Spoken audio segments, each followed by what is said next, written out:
Bismillahirrahmanirrahim. Rabbi shrah li sadri wa yassir li amri wa hlul 'uqdatam min lisani yafqahu qawli. Rabbi zidni ilma warzuqni fahma. Allahumma la sahla illa ma ja'altahu sahla wa anta taj'alul hazna idza syi'ta sahla. Baik, kita lanjutkan kembali untuk materi PAI kelas 8. Sekarang sampai di bab ketiga terkait dengan sujud syukur dan sujud tilawah. Ya, makna sujud sendiri adalah sujud merupakan bentuk penghambaan, ketaatan, ketundukan, serta kerendahan diri manusia di hadapan Allah Sang Pencipta. Sekaya apapun manusia atau secerdas apapun, sepintar apapun, maka ketika sujud maka dia menjadi sangat hina di hadapan Allah. Lihatlah posisi sujud, bagian kepala sejajar atau sama tingginya dengan kaki ya. Ini menandakan bahwa manusia ini sebenarnya adalah sangat rendah kalau dibandingkan dengan Allah, dan sujud ini merupakan posisi di mana manusia itu sangat dekat dengan Allah dan dia berdoanya termasuk berdoa yang sangat dikabulkan. Nah, ini adalah makna daripada sujud. Nah, sujud itu yang pasti ada dalam rukun salat ya. Tetapi selain di rukun salat ada beberapa jenis sujud yang lain. Yang pertama, ada yang disebut sebagai sujud syukur. Kedua, ada yang disebut sebagai sujud tilawah. Dan yang ketiga, ada yang disebut sebagai sujud sahwi. Yang mungkin insya Allah untuk sujud sahwi ini akan kita lanjutkan di video berikutnya. Yang pertama adalah sujud syukur sendiri. Yang pertama, sujud syukur. Ya, syukur tersebut bisa diungkapkan dalam 3 hal. Yang pertama, syukur dengan lisan, yaitu mengucapkan alhamdulillah. Kemudian syukur dengan hati, yaitu berbentuk kecintaan kita kepada Allah. Kemudian yang ketiga, syukur dengan anggota badan, yaitu berupa ketaatan kita kepada Allah Subhanahu wa taala. Ini adalah macam-macam bentuk syukur. Nah, salah satunya adalah sujud syukur sendiri, yaitu ungkapan rasa syukur yang diserupakan dengan cara kita bersujud. Dalilnya apa?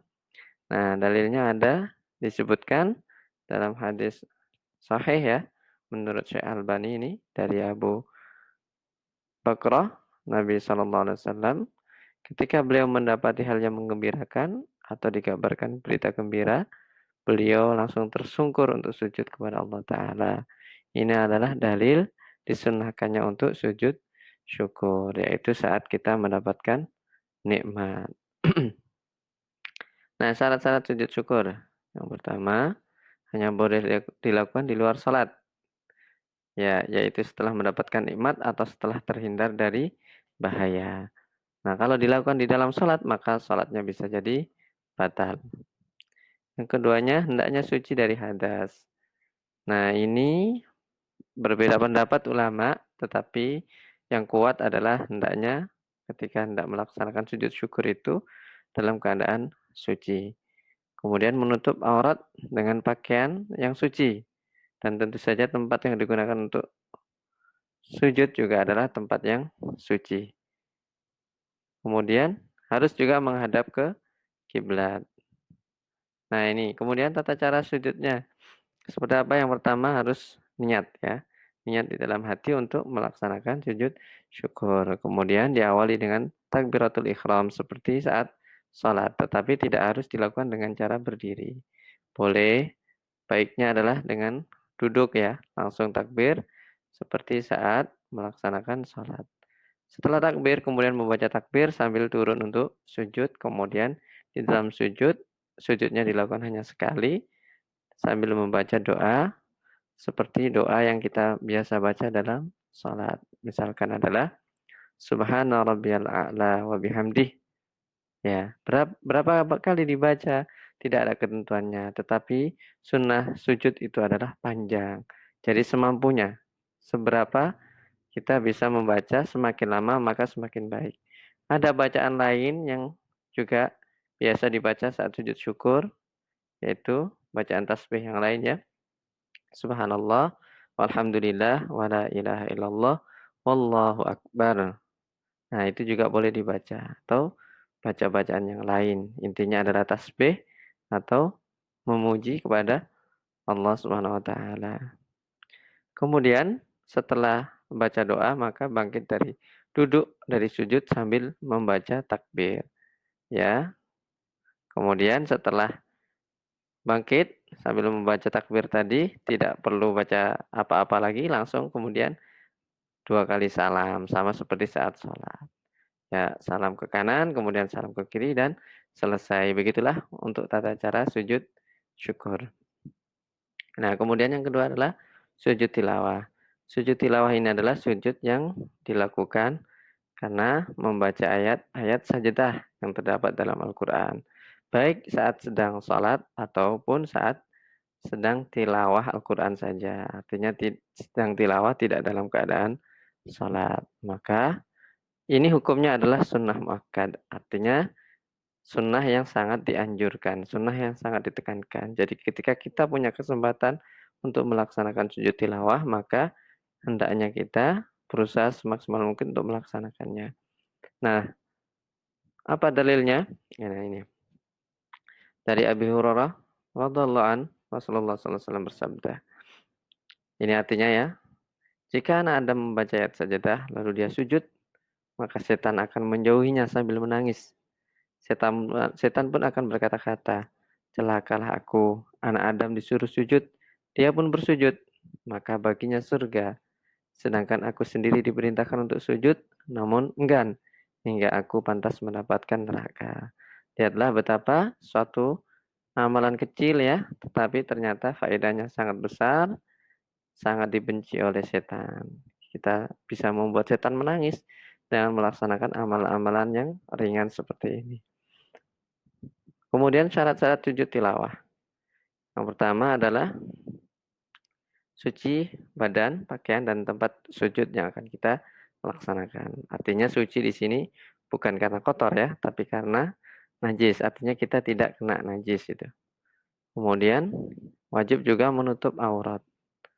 Kemudian menghadap kiblat. Nah, ini juga wajib. Kemudian, nah ini yang penting adalah sujud itu dilakukan setelah kita membaca ayat sajadah.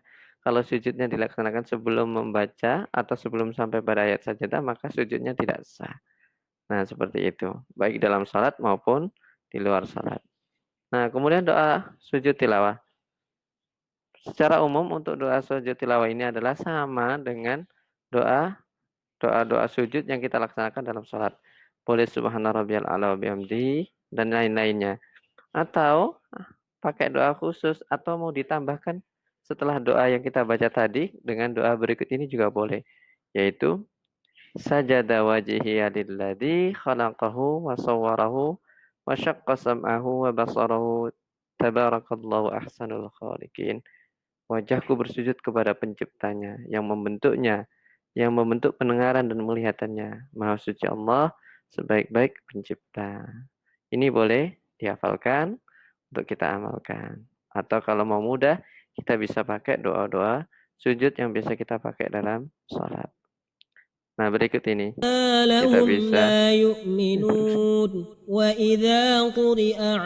tata cara ketiga di luar sholat.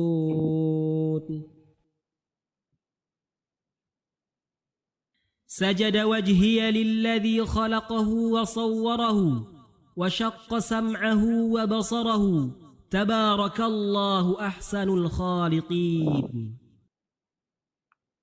بل الذين كفروا يكذبون والله أعلم بما يوعون. Nah, itu contohnya surah Al-Insyiqaq ya, ketika sampai pada ayat sajadahnya, kemudian dia mempersiapkan diri untuk sujud, kemudian setelah bangkit dari sujud, dia lanjutkan kembali bacaannya. Nah, bagaimana kalau di dalam sholat? Ya, berikut saat di dalam sholat. لتركبن طبقا عن طبق فما لهم لا يؤمنون